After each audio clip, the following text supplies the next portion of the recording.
Hello, everyone. Good afternoon for all the people that are here in person, and good morning, good evening, good afternoon also for those that are joining online.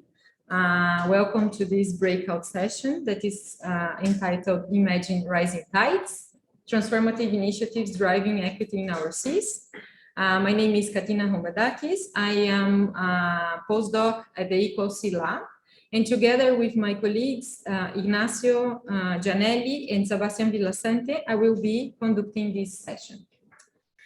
So I will present the general aims of this session and also a bit of the logistics of the session. The three aims that we want to achieve in this session is to promote dialogue on how TIDES can strengthen partnership, co-create knowledge and engagement in coastal communities now and in the future. Exchange experiences. We have several initiatives that we'll be presenting today, so we can share these experiences and also learn from practice. The panelists will be sharing their experiences and lessons learned from each kind of initiative that they work on.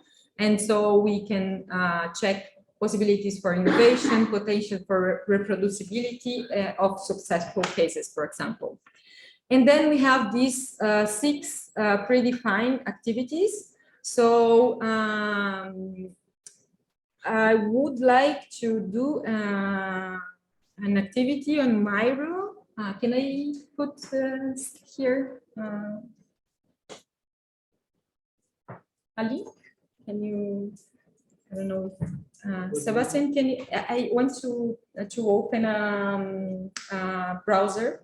Can I do it? Because I want to interact with people also online that are online. Sorry, we had some difficulties in the beginning. Can some of you, of the panelists or Sebastian, share the link on the chat, please, of Miro? Yes, perfect. Perfect, thank you. So you enter in this link in the chat, and we are going to do an activity just to break the ice. So people that are joining online, they are doing this, how can I put caps lock? It's very difficult to do it without the computer and underline. Okay. Nice. Okay. So here you go. You have the password here. Can you see? Can you see? Can you all see? Okay. The password is for WSFC underline TIDES, all in caps lock. The idea is to do an activity, an interactive activity. Let's see if this works for also the people that are joining online. So you have the icebreaker here. And you can choose an avatar and you can add some information about you. If you want, we can share also the information that we'll be sharing here. So you can all do connections with people that are here. And also I would like, as we are not so many, I would like for the people that are here with us, just to present yourselves very quickly, like name, institution, country, and the sector that you work. And so it's just a general activity for us to know each other. Then we will be presenting the panelists and the individual presentations and the conclusions and perspectives, and then closing this session. So who wants to start? I can start. I'm Cristina Pita. I'm from the University of Aveiro in Portugal. Okay, next one. I'm Cornelia Naun from Mundus Maris, based in Brussels, but with international partners. Okay, nice to meet you. I'm João from Portugal. My name is Vince Maguire. I'm from the Memorial University in Canada, and I work in fisheries. Okay. Just Hélène from fisheries and Brussels. David Pilot from Portuguese Institute of the Sea and Atmosphere. I'm English from CCR at the University of Florida. Costas, gracias for serving. John from Transformative Universities. Perfect. So welcome you all. Now I would like to present very briefly to acknowledge our panelists, Cristina Pita, that is here with us. She works at the International, I have to read it, International Institute for Environment and Development, and also at the CESAM, a Center for Environmental and Marine Studies. Miguel Gomez, that are here with us online. Miguel works in WWF in Spain. And Maris Gillet, I'm not sure if I pronounce it right. She's a professor of anthropology at Schools of Global Studies in University of Gothenburg. Welcome you all, and thank you for joining this session.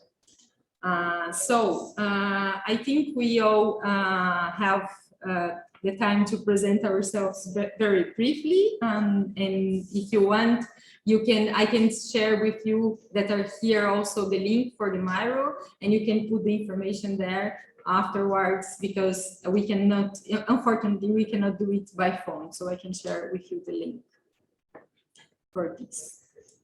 And before starting, can I just change the, I think I have to share again the presentation, right? I cannot, yeah. So,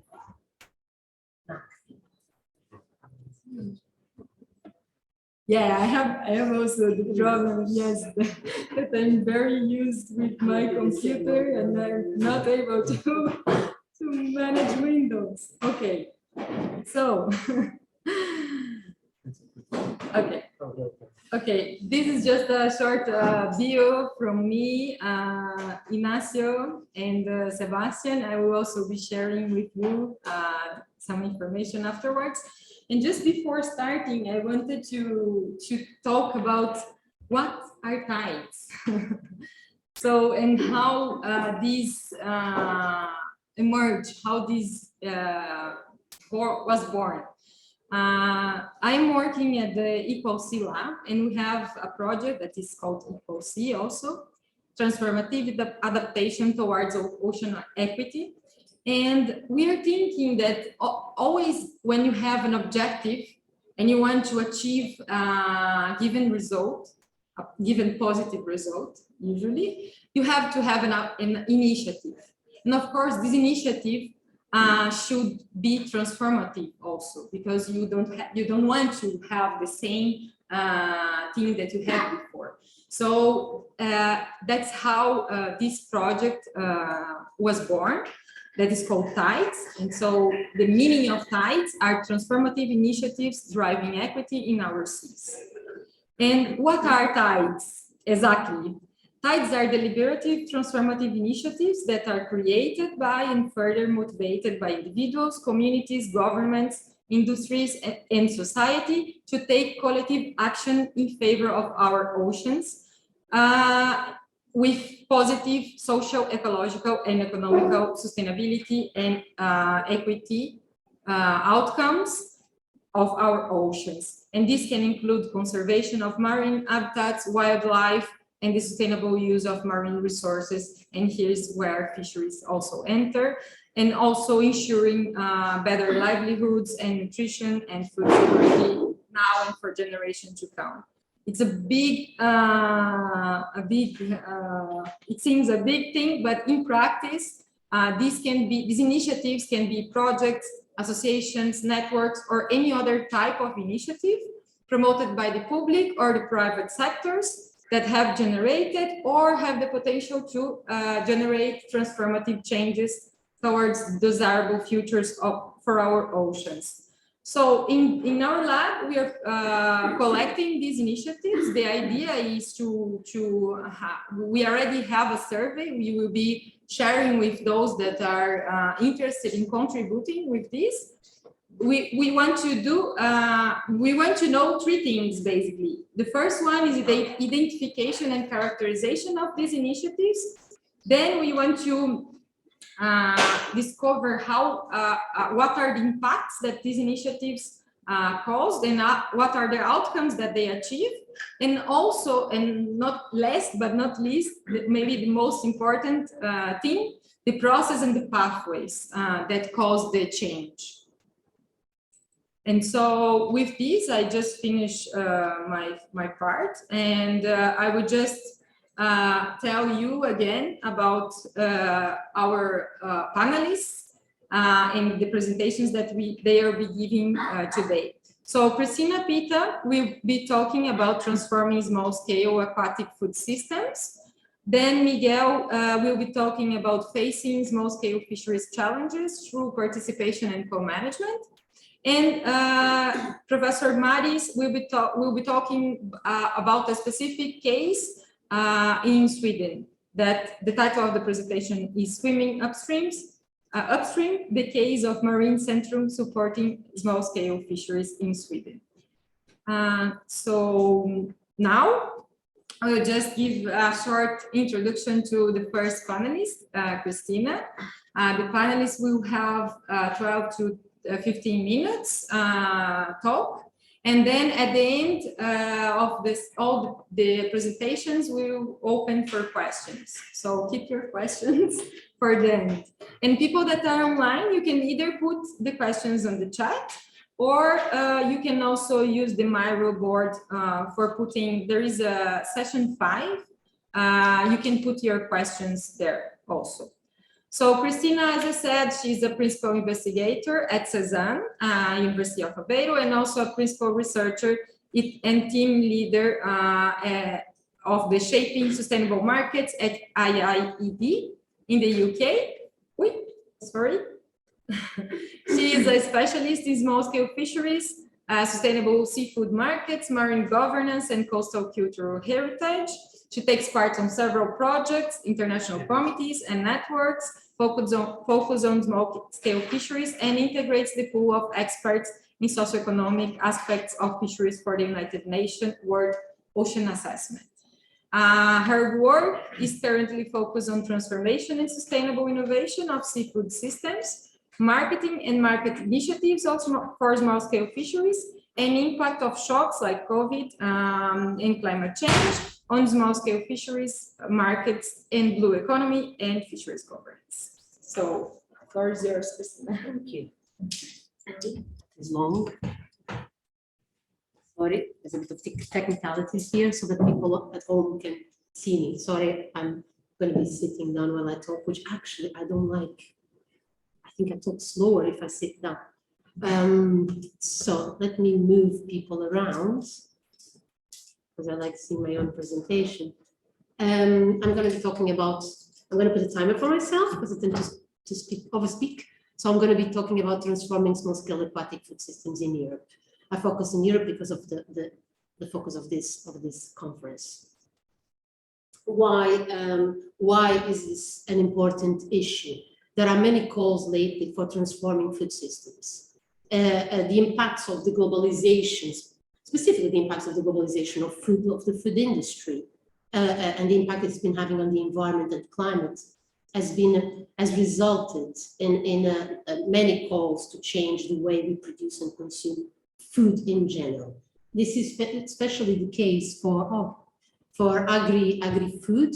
I had all this beautifully coming out, but not. This is especially the case for agri-food, because agri-food is of extreme importance. And in the general picture, we do produce, and the world is more dependent on agri-food than aquatic foods. But lately, and aquatic foods hasn't had the same prominent importance in the food system. But lately, there is quite lots of people are looking into aquatic foods, and there's a call also to change our aquatic food systems.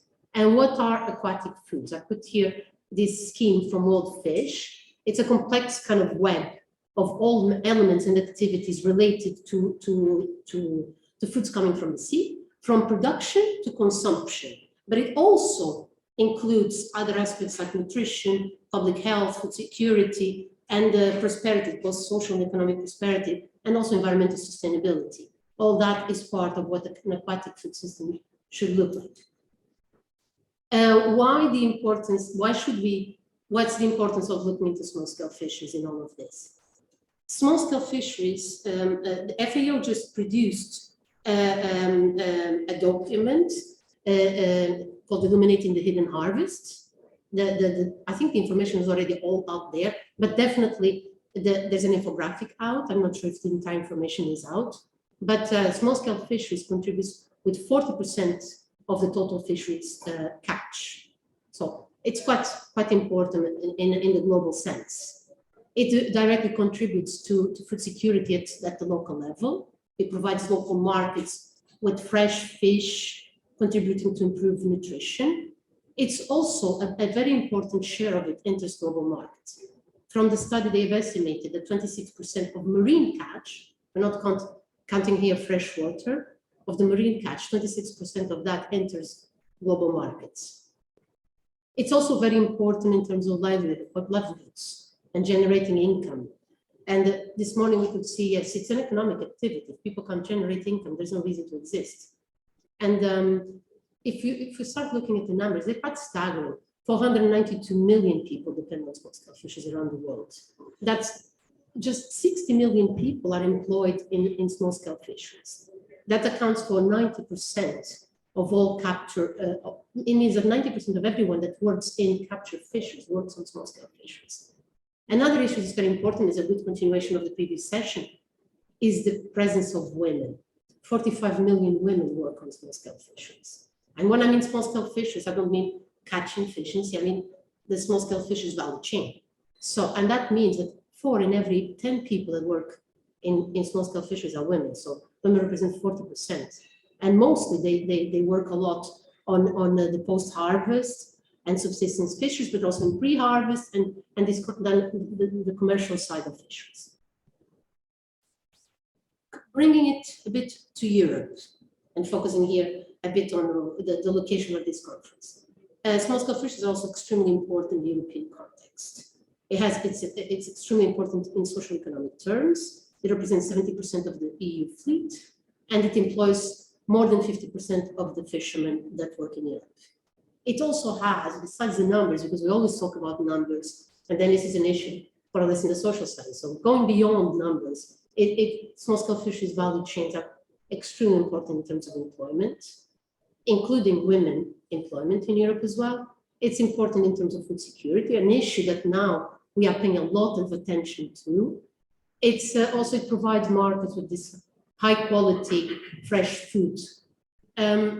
I put here, I love infographics and cartoons, and I put here an infographic that we produced for this Lab Math project about the importance of small-scale fishes, and specifically it was about the med, but it was to show that it's important in terms of local food provision. It's socially very well integrated and very important for employment, as a strong component of fishing heritage associated to it. It catches a diversity of species, way more than in general we have from industrial fisheries, so it provides the markets with a diversity of species. And it's kind of largely selective and seasonal in harvest. But small-scale fishes face many challenges. And we've published also, I'm the co-author, I'm the co-editor, I'm sorry, of a book about small-scale fishes in Europe that was published in 2020. And we try to identify these challenges that small-scale fishes faced all over Europe. There's 28 chapters, so we try to cover most of European countries, and we could see some commonalities in all of them. And in terms of markets, we could see a strong lack of profitability from the small-scale fisheries sector.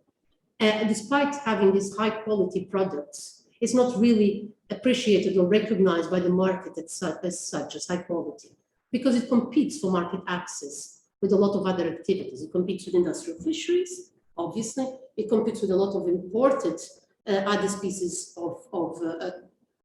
that come from markets that can put the product in European market much cheaper. Since we're in the south of Europe, octopus is a perfect example. I mean, it's quite an important fish in a lot of southern European countries, but it competes with octopus coming from Mexico and from here and from there that can be in the market at a much lower price. It competes with aquaculture products. Many fisheries that small-scale fishes catch, like sea breams and sea bass, is also produced in aquaculture, and there's a competition for market access. And in many locations, and maybe especially in the south of Europe, where we are, it competes with recreational fisheries that tends to sell its catch illegally to restaurants. So there's a gigantic competition that small-scale fishers have to face from other fishing sectors. Also, small-scale fishers have a limited capacity to get a good price for a variety of reasons. Mostly the strategies, market strategies, put the power in the hands of the middleman. Middlemen in general have much more power to set a price than the fishermen themselves. There's a general lack of organization and capacity, and sometimes willingness from small-scale fisheries to improve their marketing of fish, but also because in general, they have very low levels of formal education. They've been fishing all day, they've been fishing all night, and they come back to land and they land in the auction place, and then they want to go home.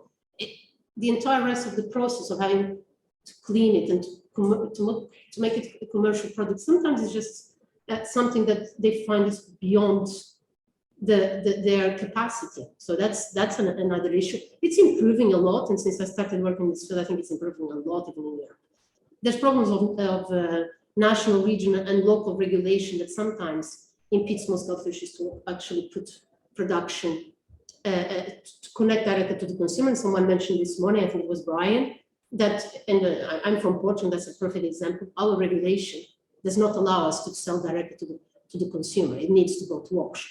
And that happens in a lot of places. So that regulation makes it kind of difficult sometimes to put innovative measures in place. And there's also the issue of global markets and fair trade. That means that products can come from other places at a very competitive prices. There are also other weaknesses that don't have to do with this side of the value chain in the beginning, that can be more connected to the end side of the value chain, which is it's a bit what consumers want. What does the market want?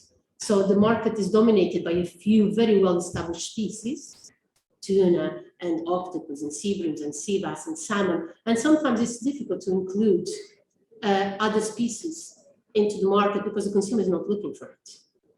There's a problems of lack of traceability, and there's a lot of interest, even from the European Commission, on starting improving traceability in fisheries. As you saw in my first slide, I come here with this C2C project, and that the C2C project is actually targeting traceability in small-scale fisheries.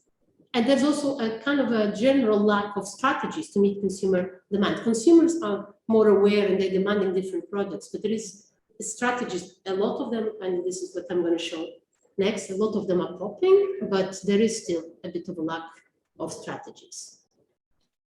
But then when you start thinking, okay, so all of this, okay, fishermen catch, but then what do the consumers want? And in a European project that we had, Chefs and Chefs, we surveyed consumers all over Europe. We surveyed 3,500 consumers, 500 in each of these countries.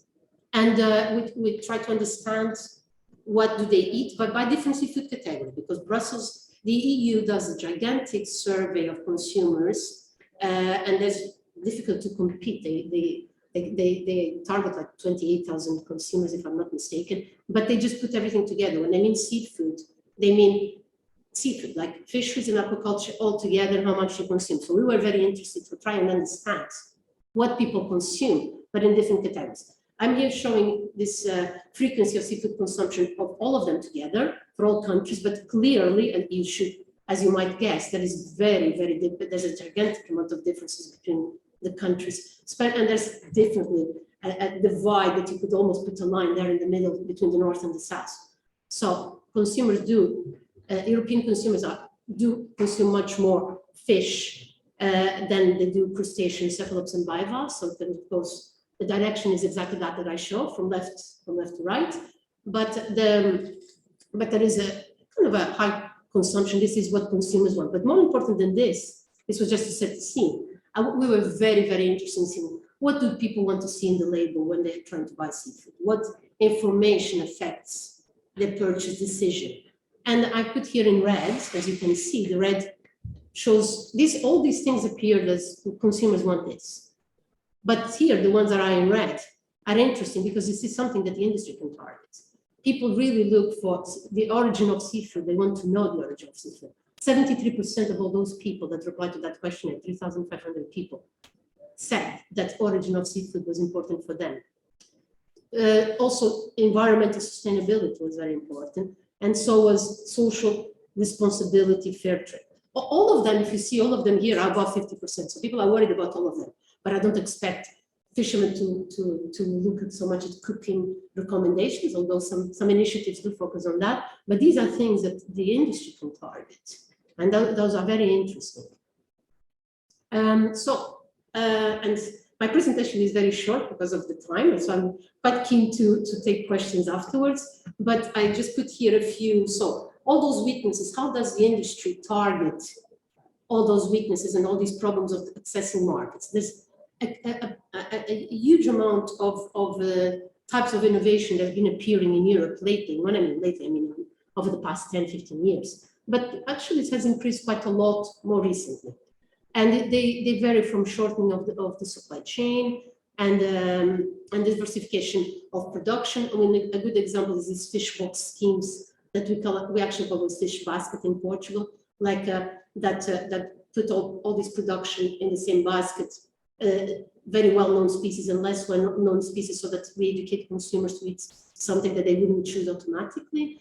There's changes in distribution channels. There's a bunch of initiatives focused on apps and online platforms, and Abalobi, for instance, is an initiative from South Africa, but it's picking up. They're already putting it, the colleagues from Ireland are introducing Abalobi there. So it's in a few countries in Europe, these apps are starting to appear, and Italy has a few of those as well. Labeling schemes, which probably are the most well-known and the oldest. There's a panoply of labeling schemes, from environmental labeling and like MSC certification, which is not very common in small-scale fisheries, but it does exist, to labels of origin, which are quite common in small-scale fisheries, or production methods. So this is a fishery from artisanal fisheries kind of label, or origin. This is a pescaderias like they have in Galicia, so it comes from this particular place. And there's a bunch of awareness-raising campaigns and promotion events to sponsor a bit small-scale fisheries production, from festivals and these links with chefs. That's happening a lot. In Malta, it happens a lot, and I know also in Italy, and this connection with restaurants. And I've put here, just because we are in Malta, I've been working all over the world with this, and we've collected information from 350 initiatives, but I've put a zoom into the Maltese ones, into the Mediterranean ones, since we are here in Malta. So felt like right to show a few initiatives around the Mediterranean. I'm not going to go into detail into any of them, and I wanted to finish because I think I'm on my time. So, and I've been saying this for many years. I'm always thinking it's the time for small-scale fisheries, but I really do think it's the time for small-scale fisheries, and it's increasingly the time for small-scale fisheries. And it's the time that we can look at transforming food systems. I think there's a good opening right now. There's calls to address current challenges. The World Trade Organization just decided to pass new rules on fishery subsidies. That can be quite a good thing to target IUU fishing. There's also the climate change, and the COP is going to be in a few months' time. Next month, actually in November, in Egypt, they increasingly talk about food systems and the problems that climate change have on food systems. The UN SDG 14B, which calls for small-scale fisheries access to resources and markets. The markets part, maybe people don't focus as much as the access to resources for obvious reasons, because it's difficult to measure, but it's a good opportunity to call attention to this issue. In Europe, we have the fisheries local action groups, the flags, that provide financial aid for local fishing communities. So there's a pot of money where you can tip, and lots of these initiatives that you just saw on that map around the Mediterranean do get financing from flags to exist. The EU new strategy, farm to fork strategy, is focusing a lot on the sustainable food systems as well. And that's a good timing as well to think about, because you can make it fit into the European strategies. The EU has never been as concerned about food security as it is right now. And for obvious reasons, it was due to COVID-19 pandemic that showed how much actually depend on global trade and this is a problem. And now with the energy and transport crisis due to the war in Ukraine, there is a strong focus on and concern about food security all over the world and also in the EU. So that's also kind of quite a timely issue. There's also, last year, 2021, was the first UN Food System Summit, which means that it's a good time to be talking about food systems. And this year, while we're here, it's YAFA, the International Union of Artisanal Fisheries and Aquaculture. So we are focusing on retention of small-scale fisheries. So always good, and always a good timing as well to be looking at this sector. And as someone mentioned earlier, FAO just released a document about their UN blue transformation, kind of a bit confusing what it is, but it is a strategy for improvement. Actually, even blue transformation is an awkward, it wouldn't automatically think it's connected to food, but it is. So it's a strategy for improved seafood systems. Where does small-scale fisheries fit is not clear, but it's also something that we can put small-scale fisheries and trying to change the food systems in all this kind of context of, and it's a timely time. It's timely to look at the system now. And I finished. Thank you for your attention. If you want any questions, please do drop me an email or ask me later. Thank you.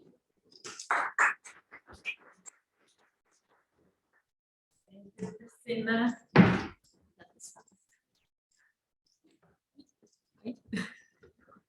So many cables. Okay.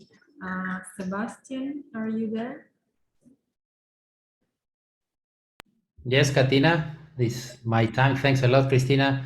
Well, thanks everyone. I would like to present now the next speaker, who is Miguel Gomez. Miguel is project manager at Worldwide Fund in Spain and is an environmental scientist specialized in marine conservation and fisheries management, and has been working extensively during the last almost 2 decades in Latin America and Europe. And he has been highly engaged in developing fisheries and marine protected areas, especially in using participatory approaches such as co-management systems. And indeed, today we'll have the pleasure to learn more about the work that WWF has been developing during the last couple of years around facing small-scale fisheries challenge through participation and co-management systems. Miguel, the floor is yours, and thank you very much again for accepting our invitation. Yeah, of course, Sebastiano. Thank you for extending this invitation to us. The WWF representing is a big team supporting all this work, and thank you, the presenters, the speakers, the panelists, and everybody in the room and who is following us online. Yes, as my title states, is I'm basically going to show you some of the relevant words, some of our experiences, some of the challenges that we've gone through to implement co-management and participatory approaches in Spain, but also showcase some other sites in Europe and globally. And finally, good news, there's lots of benefits of co-management, not only challenges. So let's go. So go to the next section. Probably everybody is familiar with this infographic. I'm not going to go into detail, but it's basically to put us all in context that fisheries management, small-scale fisheries management, is a complex system, as Christina, brilliant presentation, by the way, as mentioned on food system, aquatic food systems, and we have a lower layer where all the not only fish, but the rest of the species in the sea, in the ocean are related to each other. They rely on one to another to keep health of the ecosystem, to keep health of fish stocks, commercial, whether they're commercial or not commercial. But on the lower layer, on the upper layer, we have all these gears, all these people actually rely on all these fish to live as a way of livelihoods, whether they have their income, and we have multiple gears, multiple fishing associations, and that multiple gears and rely on some species that at the same time rely on some other species, and there are lots of socio-ecological ties, no? that link the social component of fisheries and the biological and ecological components of fisheries. And if we go to the, and that makes the systems very complex and with a lot of challenges that they're facing. And if we go to the next slide, Sebastian, I'm gonna basically show this presentation how we encourage to manage fisheries and the highly participatory approaches now. And this is very well known as co-management, or how fisheries can auto-regulate, and all these stakeholders of fisheries involved in this fishery can actually articulate to generate fishing management measures to keep the stocks sustainable, to keep the ecosystems healthy. So when we talk about co-management,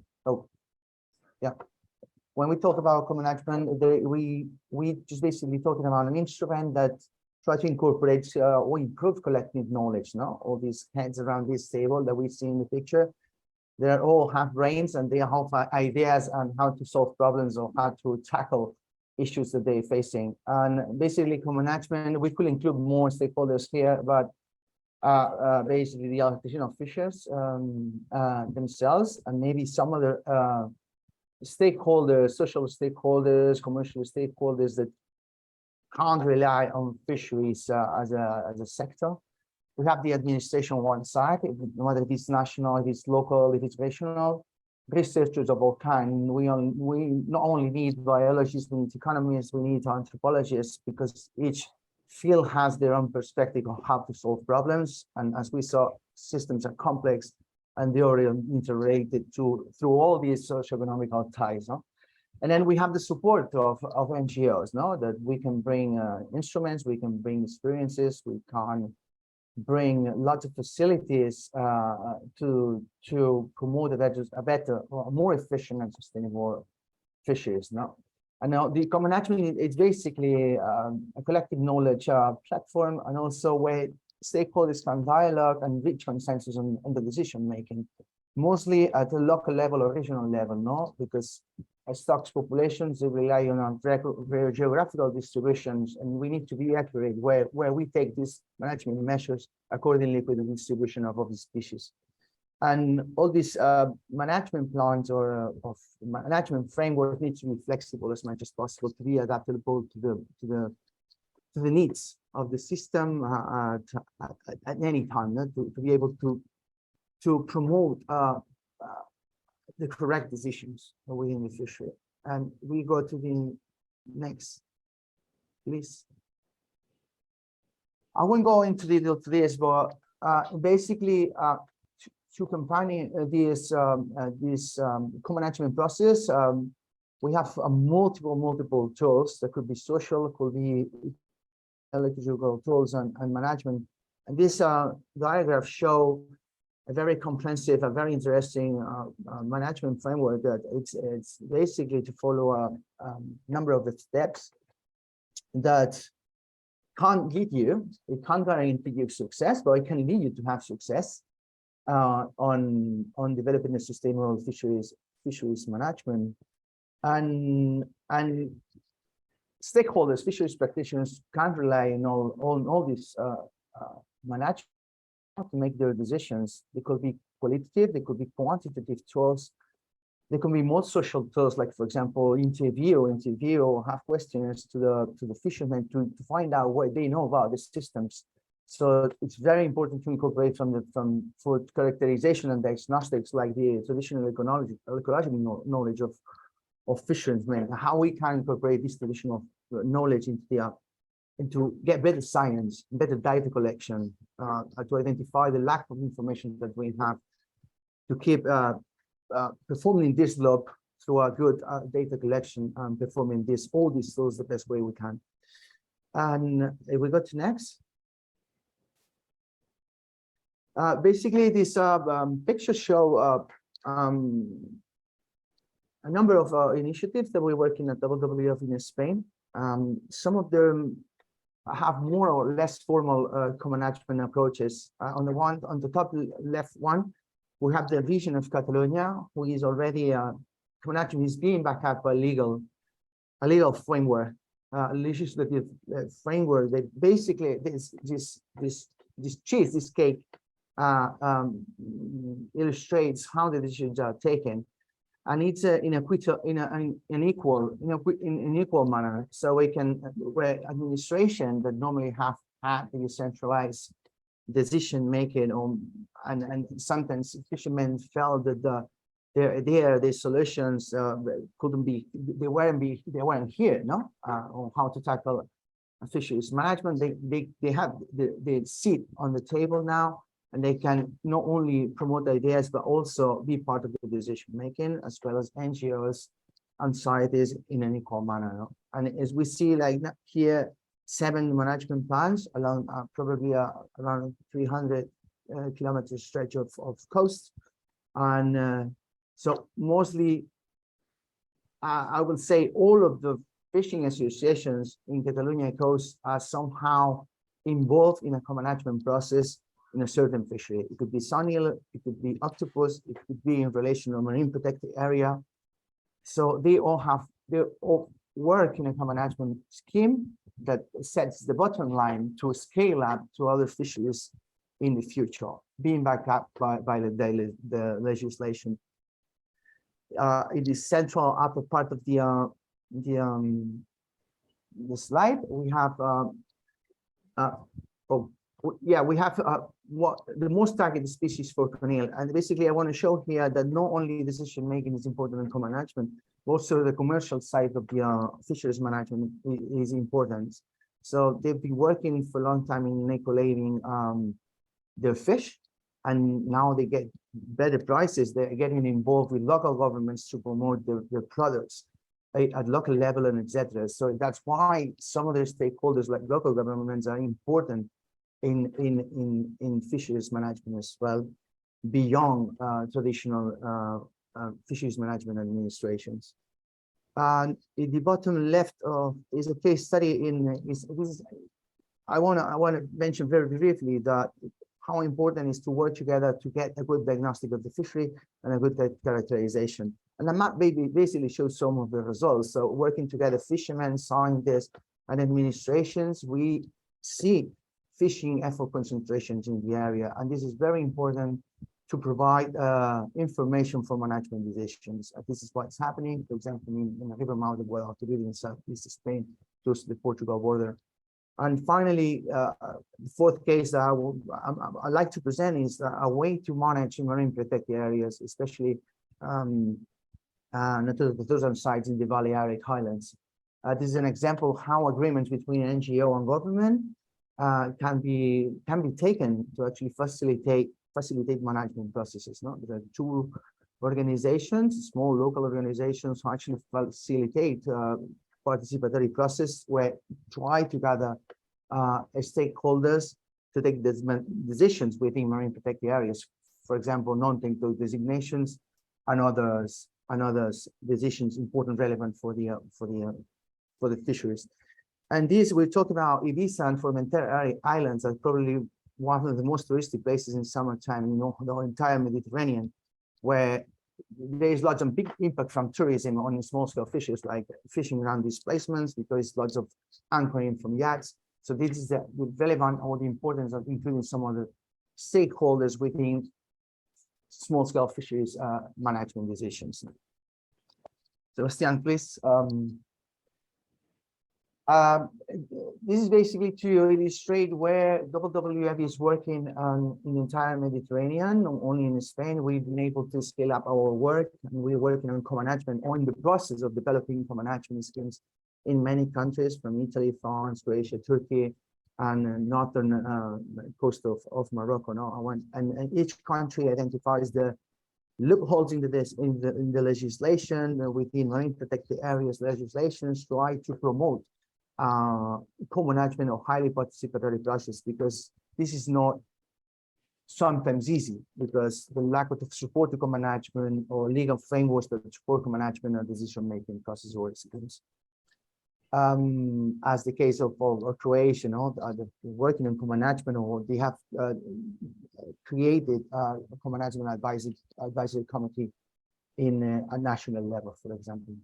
And if we go to the next page and very quickly, it's the next slide, so Stan, please. It's how we are scaling up all our work across the globe, no, and working on many global regions, Southeast Asia to Latin America and Indian Ocean. I'm gonna be close. Well, I have 2 more slides, I think, please, Stian. So challenges is not easy, it's complex. We need to generate human capital to develop co-management, lots of interest. And as I said, as mentioned before, there's in many countries, in many regions, there is a lack of legal frameworks for co-management, and it's difficult to support and make 100% binding all the decisions that are taken under highly participatory processes when they're non-formal, no? And sometimes this is because administrations are reluctant to these authorizations. Some administrations, they don't like to share their power, no? And we see an increasing demand from small-scale fisheries to be part of the decision making, as well as NGOs and as well as scientists, no? And we need to work a lot on that, on how to develop this, and try to encourage administrations that sometimes it's better like share the responsibilities if you want to be successful rather than that block yourself and just like keep doing what you're doing traditionally. And another challenge that's very important to mention is sometimes many countries, many regions, no matter where their income, their budget for fisheries management, they lack on technical abilities or even human resources. Co-management takes time. I think Christina mentioned it before. Fishermen work all day long, and co-management means meetings, and meetings means time. So sometimes going to these meetings is time consuming, not only for fishers, but also for NGOs, for administrations, because it means that you need to set aside some of your work to actually participate in those meetings. We sometimes identify a pure participatory culture. People we're not involved in participating in taking decisions in a cooperative matter or jointly manner. And finally, from the lessons learned, and we see trends on the benefits of co-management everywhere. When co-management is applied, a more holistic approach towards socio-ecological systems is taken, is more multidisciplinary, and the decisions are taken in a more multidisciplinary approach. We see empowerment of fishermen in the decision makings, and they are happy for that, which is very important to get them involved. We increase collaborative culture. It's a slow process, but it's getting better. It's getting better through time. And from co-management and applying decision making in a collaborative way, it means transparency. It means a long-term commitment, and in the end, it means compliance. So we always complain about illegal fishing, but if the decisions are taken in a participatory processes, it means like people is fisheries and all stakeholders are more committed to the regulations, to the measures taken, and with higher compliance in the end. And again, through time, we get better collection. There is more collaboration among fishers and scientists, for example, and this information provides the scenarios, the suitable scenarios to adapt to their needs. And of course, management system through commercial strategies. No? And we see this in most cases. We're working as an example, we work in a salmon fishery in Spain, in Catalonia, and now fishers say that they don't catch fish, they catch euros, no, because they have a quota. The management system is through a quota, but sometimes they don't even catch the quota because they realize that catching less, they get more money. No? And that's the end of my presentation. And I always like to close with pictures like this that show that when you go to the field, you always find happiness and willingness to work, and this woman, smiley woman, shows that very well. Thanks a lot. Thank you, Miguel. Yes. Please, Nacho, I give you the floor to you. Yes, thank you very much, Miguel, for your inspiring presentation, and also to share your experience and the WWF experience in Spain, but also in the Mediterranean region. And also thanks for that inspiring photo at the end. And last but not least, I would like to call our last speaker, Professor Maris Gillette. Maris is a professor of anthropology at School of Global Studies, University of Gothenburg in Sweden. Maris is a social anthropologist and filmmaker whose research explores how capitalist processes affect group identities, material culture, and economic practices. She has been involved in several community engagement initiatives, and among her interests, we could find traditional, local, ecological knowledge, sustainability, legal and policy environments for small-scale fishers, and stakeholders' participation in fisheries management. Today, Maris will be presenting the results of research that has been already published, and you may find the paper online, or we can also share it through the chat. And the presentation of Maris is called Swimming Upstream, the Case of Marine Centrum Supporting Small-Scale Fisheries in Sweden. Maris, thank you very much. The floor is yours. Thank you. Great. And thank you for inviting me. So we can go right away to the next slide. I always think it's maybe not the best thing to begin a presentation by disappointing people, but I am in fact going to disappoint you, Ignacio, because I'm not going to talk too much about the paper, Swimming Upstream, that Milena Reyes-Schreiber, Sebastian Linke, and Ida Wingren published. But I will talk about it a little bit. I am going to talk, though, more about this. That paper actually is an outcome of this project, Fishing for Solutions, Community Economy and Sustainable Coastal Development in Sweden.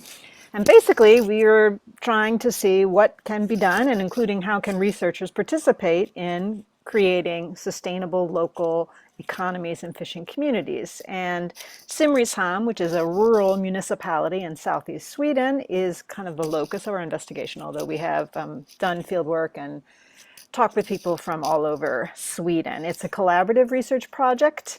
And it includes a lot of participation, much of which has been online, of course, during the COVID pandemic, but different kinds of collaborative research, collaborative advocacy, and so on. It takes a sort of theoretical point of departure in Gibbs and Graham's diverse economies weak theory. That's their term, not mine, and I'm happy to talk about that more if you're interested. And it is funded by Formas, which is a Swedish funder.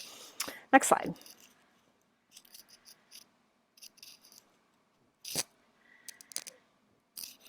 So this is just a quick look at some of the outcomes of this research project, and these particular ones are being presented there in Malta. Victor Westerberg and I wrote the piece called Dead in the Water. That's actually being presented right now at a different session.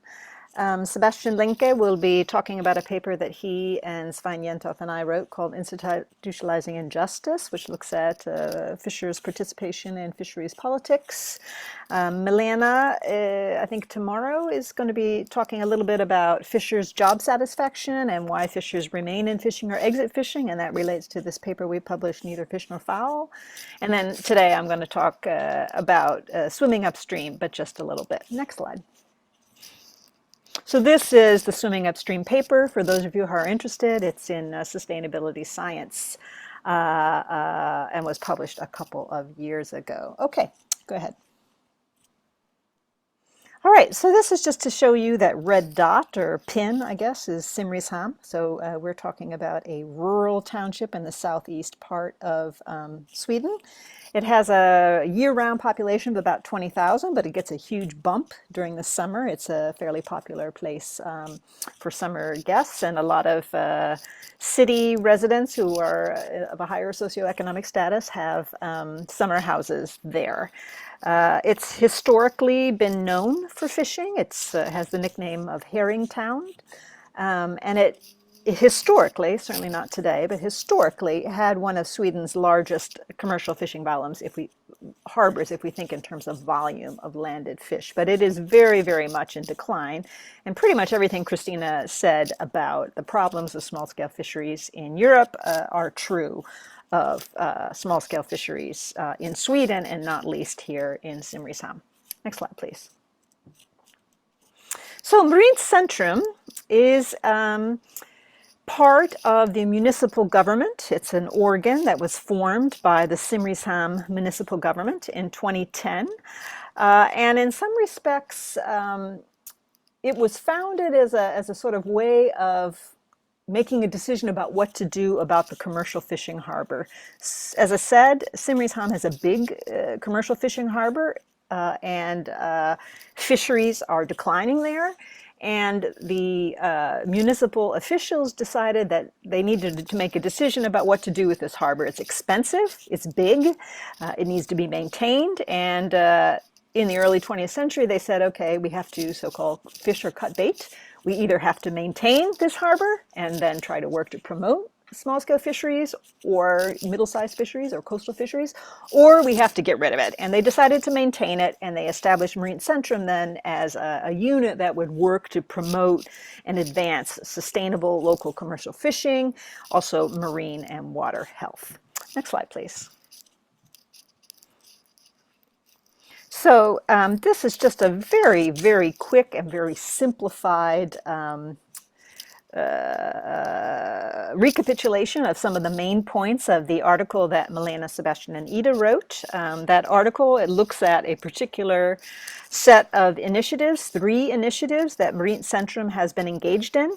One is a initiative called Baltic Sea Fishing 2020, which lasted for 5 years, a kind of a conference. I'll talk more about that shortly. Another was an initiative to promote locally landed and consumed fish through a kind of a direct sales project that was called Hemaham, or Home Harbor. And then finally, they look at advocacy that Marine Centrum did for a regional cod quota. And in the paper, they argue that Marine Centrum is pursuing a non-capitalist-centric vision of coastal fisheries that resembles blue degrowth in some respects. And they find that Marine Centrum has succeeded in developing a community of concern around coastal fishing, but it's very difficult for Marine Centrum to influence fisheries policy. Ergo, Marine Centrum is swimming upstream. Next slide. So the Fishing for Solutions project, as I said, it's a collaborative research project, and we've done quite a lot of things with Marine Centrum. I'm going to talk about a couple of things that we've done with them that I've personally been involved in, but I should emphasize here that this is by no means everything, and it's certainly not at all everything exhaustive about what Marine Centrum does. But the first thing I wanted to talk about was some joint knowledge production that we did with Marine Centrum. And this is very much an initiative, a part of the Fishing for Solutions project that came from Marine Centrum. They were very concerned about what they perceived as the low levels of participation by fishers in the official organs through which fishers are represented in Swedish fisheries management and in governance more broadly, and those are producer organizations. So we worked with them and designed a survey, and we sent it out to all holders of a Swedish commercial fishing license in 2019. And we asked them about their participation in producer organizations, there's only 5 official producer organizations in Sweden. But we also asked them about some of their views of the problems with Swedish fisheries. And the survey had both closed and open-ended questions, and really resulted in a very wonderful amount of data. We had a very high return rate. We had 351 surveys returned out of a total 850 sent. So it was a pretty representative sample that we got. Next slide. So based on that, we wrote together with Marine Centrum this report, How Do Swedish Fishers Feel?, which is sort of a riffing off of a trope or an idiom here in Sweden about how does the Baltic Sea feel and how do various things feel. So maybe not so transparent for a non-Swedish audience, but it works in Swedish. And among the findings that we talk about in this report is the fact that most Swedish coastal fishers do not participate in these officially recognized producer organizations, and that in particular the Baltic Sea small-scale fishers don't participate in them. And that's very alarming because the majority of coastal fishers are fishing in the Baltic. Marine Centrum has used this data over and over again in their public presentations, in their advocacy in international, national, and more local fora. The findings, I would say, from this report, which we also have presented at the Swedish Fisheries Management Agency, it has played a role, I think, in strengthening and legitimating Marine Centrum its position as a kind of an advocate for coastal fishing communities. By showing that fishers themselves are not being represented, Marine Centrum then has, I think, strengthened its position in saying that, you know, it's important somebody talk about what their concerns are. Next slide. So another initiative, I mentioned that Marine Centrum has been pushing fish as local food and trying to get fish and seafood included in local food movements in Simrishamn municipality, but also more broadly in coastal communities in Sweden. There's a few different ways that we've been working with them on this initiative. One is that on our side, we did some comparative research. We looked at comparative cases. One is Carteret Catch, which is an American initiative, I think in North Carolina, about a local brand, probably useful for you for TIDES, actually. It's quite a successful initiative. So is Walking Fish, which is a community-started fishery, also in the American South on the coast there. And then we looked at some fisheries tourism initiatives in which fish as a local food were featured in Iceland. And we provided sort of a research briefing on this for Simrishamn Marine Centrum, and then they asked us to present about it at this Baltic Sea Fisheries conference in 2019, actually. The work that we did for them was also included in an application they made to the European Fisheries Fund. And the application was for a Fish as Local Food initiative to create a network of fishers, chefs, and sellers. That having been said, this was not the most successful initiative that Marine Centrum has done. First, they had a very hard time actually getting fishers to participate in this network. And second of all, fish as a local food in this part of Sweden was extraordinarily damaged by the cod moratorium. We've had a cod fishery closure since 2019.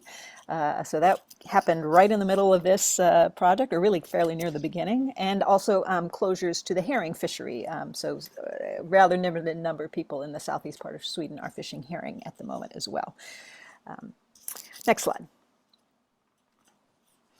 A third and the final, I believe, initiative I want to talk about with you that we've been working on with Marine Centrum is related to individual transferable quotas or private fishing quota. Sweden implemented private fishing quota in the pelagic fisheries for 10 years as a sort of 10-year trial in 2009, and they renewed it in 2019.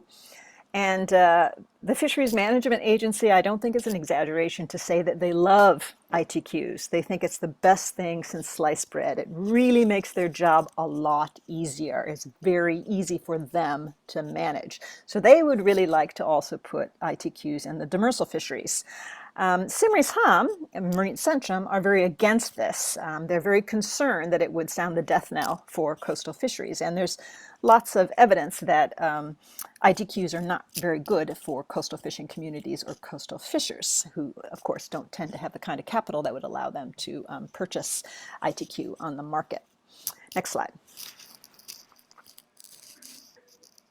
So we've been working with them on this, again, in different capacities. One is that we have worked with them to provide feedback on what the social science research on ITQs suggests. So we provided, again, a research brief, comparative cases in Europe and North America and even New Zealand, elsewhere around the world, showing what are the outcomes of ITQs in various fisheries. We worked with them to organize a public seminar and workshop. There were actually 2 on ITQs that were open. They were online and open to the national public, where some of the pros and cons of ITQs, also a little bit of basic knowledge about what ITQs do and do not do. There is actually no evidence that ITQs on their own do anything good for the environment, for example. It's actually the amount of the total catch that might make a difference in terms of the environment. So a lot of people don't know that, and it's important to get that knowledge out there. We also, with Marine Centrum, have attended a number of what are called dialogue meetings hosted by the Swedish Fisheries Agency around ITQs, where we try to share with them what social science research is showing about ITQs. And Marine Centrum used our contributions to inform their efforts to lobby the relevant committees in the Swedish Parliament. Next slide. So this is probably the most key result of that lobbying effort that they did, and that is an assignment from the government, from the Ministry of Enterprise and Innovation, to the Fisheries Agency, ordering them to do additional research to document the potential consequences of implementing ITQs in the demersal fisheries. So that was put a big break, I would say, on this process of implementing ITQs in the demersal fisheries. The Fisheries Agency is obligated to conduct this research.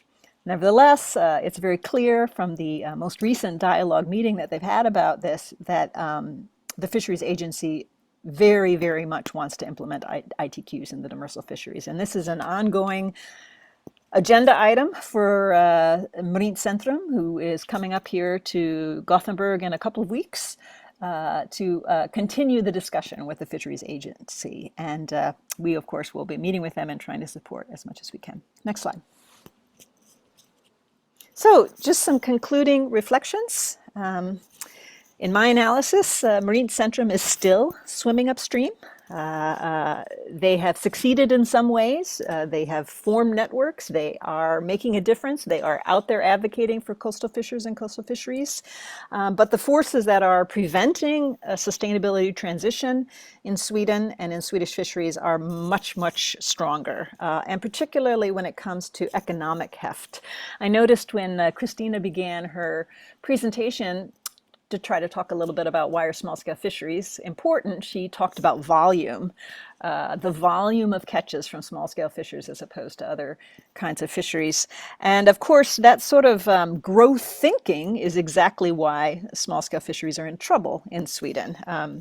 Swedish small-scale fisheries have a minuscule importance to the gross national product here in Sweden. They're economically insignificant, and their volume, the volume of catch, cannot compete with large-scale fisheries. And the fact that these are the measures that are used to decide what's important, along with other things like profitability or competitiveness, is part of the problem. It's part of what's slowing down Marine Centrum. And there I would say that Marine Centrum itself has some problems with this, that on the one hand, they feel that they have to talk the talk of economic value. On the other hand, they're arguing for a sector that is never going to have the economic importance or make the kind of economic contributions of the large-scale fisheries in Sweden. It simply is not. So it's a real double bind that they're stuck in. So Marine Centrum is making a difference, but is swimming upstream. And then as just a final little comment, I would just say that Sweden is currently and finally trying to implement the EU's directive to adopt an ecosystem approach in fisheries management. We are a little late out the gate with that, I would say, since that stipulation has been in place for a long time. But we have now 3 pilot projects in Sweden where they're trying to do ecosystem-based management. And I just want to throw that out there. Perhaps that's an opening. Maybe that perhaps could lead to some kind of transformations in governance and transformations in the social-ecological relations around fisheries that would do more for coastal communities. Next slide. Thank you.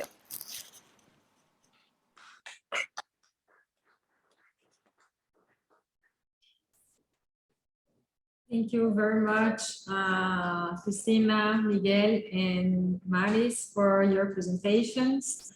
I would like to open the floor for questions. I don't know if there is any question online, or Nacho and Sebastian, if you want to introduce, or here, if some of you have have any questions?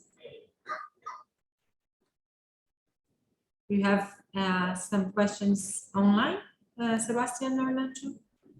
Inas, sorry. Yes, Katina, we have some questions in the dashboard. And do you want to for me to break the ice with one question? I'll try to share the screen. Just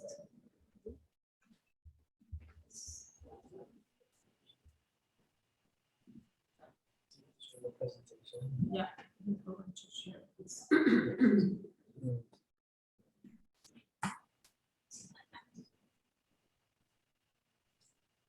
We have some questions on the chat. Sebastian posted up there. I don't know if they're really his questions or someone from the audience. Yes, yes. Just ask. Yes. Can we start maybe with Christina, or do you want Christina, could you please explain to what extent the market initiatives has generated transformative changes, not only innovative changes? That's your job, the transformation, the TIDES.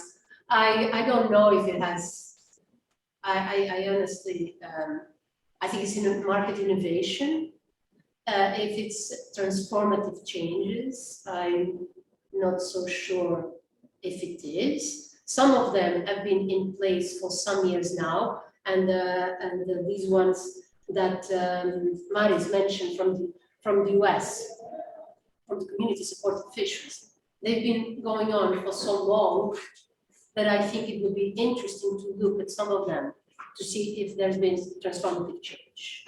I think it's step forward, is the beginning. I can see some initiatives in Portugal connected to the fish basket initiative that people are changing a bit to consume. They're transforming their consumption habits. So, but also who's the target audience of these initiatives? These already people that are quite open to change. So, but they are interested in changing it and starting eating species that have a low market value, that are not so well known. Now, will this continue over time? I'm not sure if it will. And now this is a very good, interesting time that we're living right now from a researcher's point of view. I don't think it's a very good from a society point of view. That it would be nice to see in 4 years' time when we're in an economic crisis, which we are entering right now, if this would persist over time, but then people are willing to pay that little bit more for a fish basket than they would pay going to the market and buying the fish directly, just because they want to help the initiative and because they want. I don't know if it will continue, but that will be an interesting, and especially in a scenario like the Portuguese society, where we consume a lot of seafood, a lot. We have double the average of the European Commission, but we also we like to consume it, but we also not very willing to pay very high prices for it. So it's going to be a very interesting near future to actually look at this in more detail. Don't know if I answered the question, because I don't know the answer. Sorry. We have some questions for Miguel also. I will just pick one of them, and then we have also a question for the panel. Maybe we can get on that also. So could you, wait, sorry. Here. Could you please explain how these initiatives you co-facilitated in Spain have been served as examples in the rest of the Europe and elsewhere? Sure. Yeah, interesting question. I can read on mirror the questions that were formulated to me, and I think somehow all of them are related. Maybe it was confusing from my presentation that everything started in Spain and then it was scaled up in the rest of Europe or the world. It wasn't. It was part of it, or it wasn't really like this either. So most of the regions for in the world for WWF, they run ocean programs, marine management programs. In Spain, we started with the small-scale fisheries management transformation back in 2014, 2015. And I can't explain the whole process. It's been very long, but I can mention a few things that they were very relevant for our work here. And most of the initiatives that we work in, it started as a crisis. So the stocks were collapsing. The fishermen weren't here about the administrations. So it was an approach from fishermen to WWF to work on these initiatives mostly. And then we were getting these requests from several places. And then WWF Spain thought that it was important to start working on small-scale fisheries, more in the field, more directly with fishermen. And then that's how I started the project back in 2015. Approximately, and something that has worked a lot in Spain for us is in organizing workshops. It was very important to organizing small groups, small workshops, but where all the stakeholders from different regions in Spain were gathering together in a room and thinking about exposing common challenges, common issues. And some of them found that all these issues were somehow common between all the participants, and then we developed workshops on capacity building, on management, on data for fisheries, and conflict resolutions, and many other issues that were relevant to transform small-scale fisheries management in Spain. And that has worked a lot for us because some of the participants that were from the administrations, they have continued with this work in the Balearic Islands or in Spain or in Andalusia, and fishers that were in Andalusia were exchanging experiences within other areas in Spain, and this naturally evolved in a scaling map process, no, up to now. And this is how it started, like the strategy in Europe and the rest of the world as well. It's like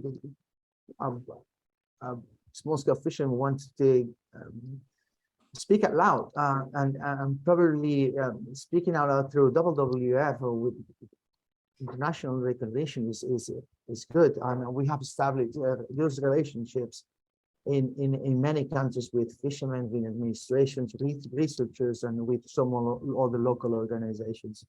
And sometimes some tools that work a lot for us is as exchanges. We have organized exchanges where Conil in Andalusia fishermen have hosted events and small-scale fisheries, local congresses and international congresses. And this is our sharing platforms to be able to scale up. So not all the work of scaling up is a responsibility or thank you to WWF. No, there is lots of people involved in the process that has helped to scale up in all these experiences and go beyond Spain and go beyond Europe and work together basically. So this is how it's worked. I'm sorry to interrupt you. We are very short on time. Maybe one last question.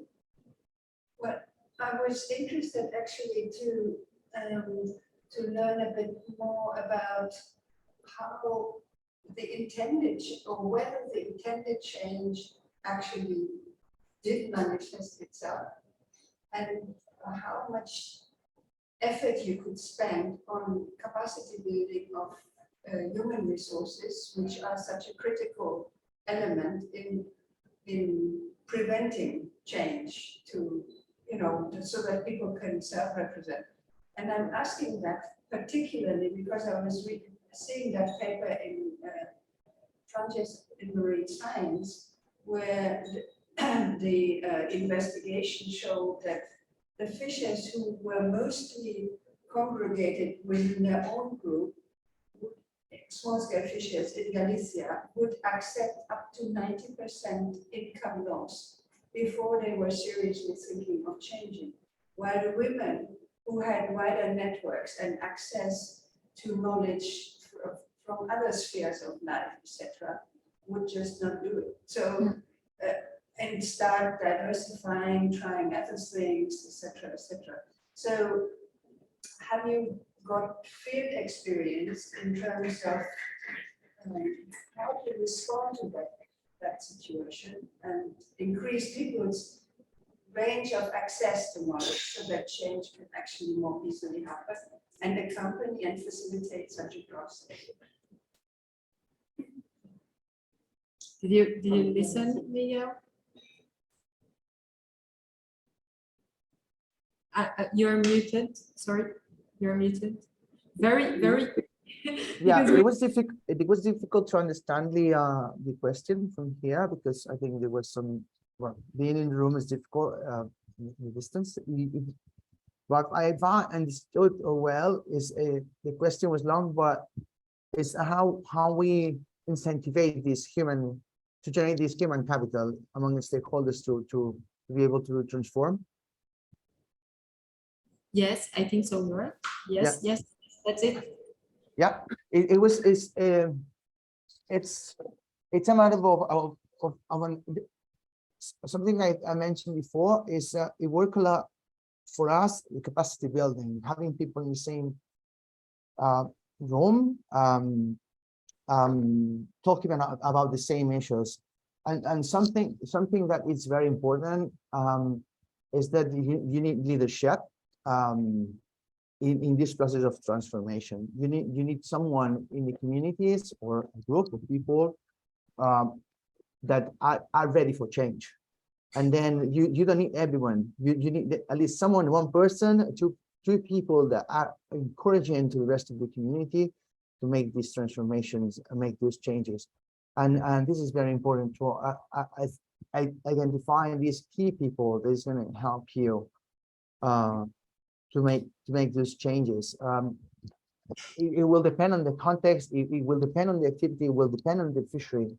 But I think there are many aspects that can generate this human capital, depending on the context, and then you need to identify which is the key thing that you need to do. Basically, it's a tough question because there is no unique answer. Yeah. Okay, so I would like to close the session just on time, but I would like very quickly, in one phrase for each one of the panelists, what is the key message from our session today? Christina, what is the key message for you? For me, in terms of transforming small-scale fisheries markets, I think this is the momentum, the right time to try to transform. There is openness from the value chain about it, but I've been saying this for years, and I don't think it's a time of small-scale fisheries, and it never seems to be. So I think there's a certain momentum. Miguel, do you have one last key message from today's? Yeah, I agree totally with Christie's. It's the current times are key for small-scale fisheries transformation. And I will encourage people participating in events like this, and it's inspiring see how much things others are doing, and try to get information from all of these sites as much as possible, and do exchanges and talk to each other, because this is very important. Yeah, and Maris, yeah, I would. Yeah, sure. I mean, I would say persistence and even a little bit of stubbornness. It's one of the qualities that I think is very important for us to keep doing this work and to be stubborn about it. Okay, so it's time. We have to increase participation, and just want to remember persistence. We have to be persistent, and I just want to remember that after climbing a great hill, we have many other hills to climb. So it's just the beginning of our efforts. So I want to close the session and thank you very much for everybody.